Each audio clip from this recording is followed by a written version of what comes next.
Hi friends! Today is Monday, May 25th, and I brought my calendar with me today because I want to tell you about a couple new things that are going to be happening. So the first thing I want to do is think with you about how many days we have left of school, of first grade. So on my calendar, this is my regular calendar, but I wrote the dates big down here so that you could see them. So today is May 25th, and we have 1 week here. And then we have 2 days in June, and June 2nd is the last day of school. So my first question for you is, how many days do we have left in first grade? Let's see if we can count the days together. So today is the 25th. Let's count together. 1, 2, 3, 4, 5. This is the weekend, so we don't have to count those 2 days. 6, 7. How many days until the end of first grade? That's right, 7 days. So I'm going to write the number 7, and now let's also write it with tally marks. Here we go. 1, 2, 3, 4, 5, 6, 7. So that's today. Tomorrow we get to do a countdown, and we'll erase one of our numbers, and we'll see how many days are left. The other fun thing I wanted to tell you about is that now, since we're doing our countdown to the end of the year, instead of doing regular work on Seesaw, we're going to do some challenges. So I have 7 fun challenges that I'm going to put up for you on Seesaw. And every day we're going to figure out which one is going to be our challenge for today. So I brought a hat, and inside my hat are 7 different challenges. And I'm going to pick the one for today. Let's see. Are you ready? Here we go. Oh, this is a beautiful one. Today I picked the kindness challenge. So when you go to Seesaw today, you're going to see directions for how to make a heart card. You get to actually watch a video about this. This is pretty cool. You're going to make a heart card. And when you're done, I want you to take a picture of it and put it on Seesaw so we all can see. Now here's the best part. Right near my house, just down the street from where I live, there's a house where a lot of seniors live. Seniors are like grandmas and grandpas, people who are older, and they don't live with their families.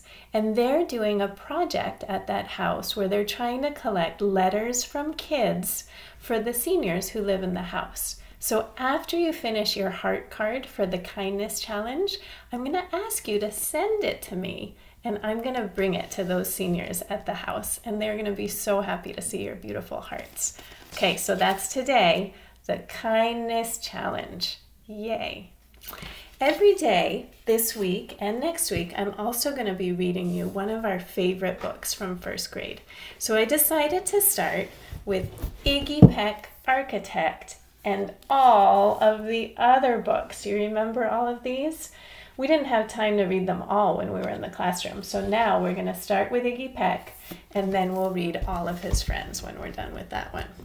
So our book for today is Iggy Peck, Architect. The pictures in this book are really cool. So I'm sitting far away, and I'm hoping you'll be able to see the pictures really well. Iggy Peck, Architect.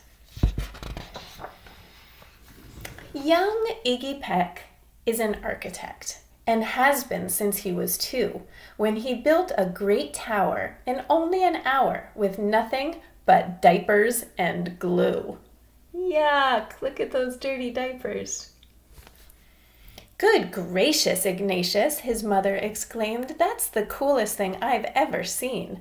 But her smile faded fast as a light wind blew past, and she realized those diapers weren't clean.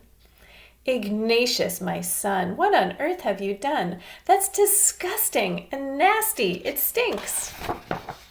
But Iggy was gone. He was out on the lawn using dirt clods to build a great sphinx.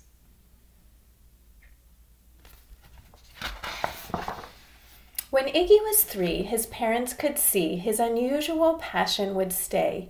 He built churches and chapels from peaches and apples, and temples from modeling clay.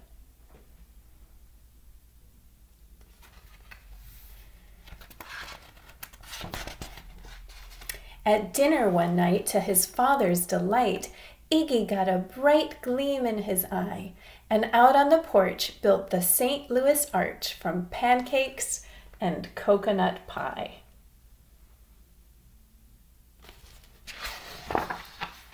Dear Ig had it made until second grade. Uh-oh, look out, you're about to be in second grade too.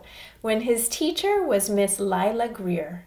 On the very first day, she had this to say: "We do not talk of buildings in here. Gothic or Romanesque, I couldn't care less about buildings, ancient or new." She said in her lecture about architecture that it had no place in grade 2. Do you think that will happen when you go to second grade, that your teacher will say, "No buildings"? I don't think so. That might seem severe, but she was sincere, for when she was no more than 7, she'd had a great fright at a dizzying height in a building so tall it scraped heaven. On an architect's tour of the 95th floor, young Lila got lost from the group. She was on a field trip, I think. She was found 2 days later in a stuck elevator eating cheese with a French circus troupe. After that day, it is quite safe to say she thought all building lovers were nuts. As a teacher, she taught that, above all, one ought to avoid them. No ifs, ands, or buts. As you might guess, it would cause Iggy stress to hear such terrible talk. But he didn't hear. He sat in the rear while building a castle of chalk. Can you see that castle? "You, Iggy Peck, your desk is a wreck. Tear down that castle right now. You will not build in here. Is that perfectly clear? Do you need to see Principal Howe?" "No, ma'am," Iggy said. He lowered his head and his heart sank down to the floor. With no chance to build, his interest was killed. Now second grade was a bore. After 12 long days that passed in a haze of reading, writing, and arithmetic, Miss Greer took the class to Blue River Pass for a hike and an old-fashioned picnic. This is their first field trip in second grade. Look at all the kids there. How's Iggy feeling? Still pretty sad. All he wants to do is build buildings. Let's see what happens on the field trip. Did I skip a page? They crossed an old trestle to a small island nestled in the heart of a burbling stream. But they no sooner passed than the footbridge collapsed and Miss Lila Greer started to scream. "We're trapped here! Oh my! Alas, kids, goodbye!" Her eyeballs rolled back in her head. She dropped to the ground with a vague groaning sound.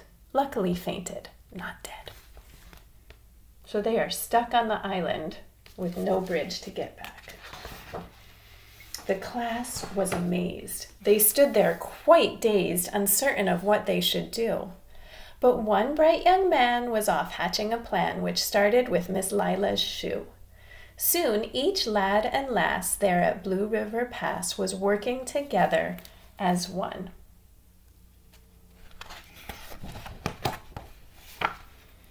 And when she came to, Miss Lila Greer knew that something quite brave had been done. What did they do? That's right, they built a whole new bridge together. She looked in the air and saw hanging there a structure with cables and braces, and on the far side, beaming with pride, were 17 smiling young faces. Boots, tree roots and strings, fruit roll-ups and things, some of which one should not mention, were stretched ridge to ridge in a glorious bridge dangling from shoestring suspension. Good job, Iggy and his friends. It all became clear to Miss Lila Greer as she crossed that bridge over the stream. There are worse things to do when you're in grade 2 than spend your time building a dream.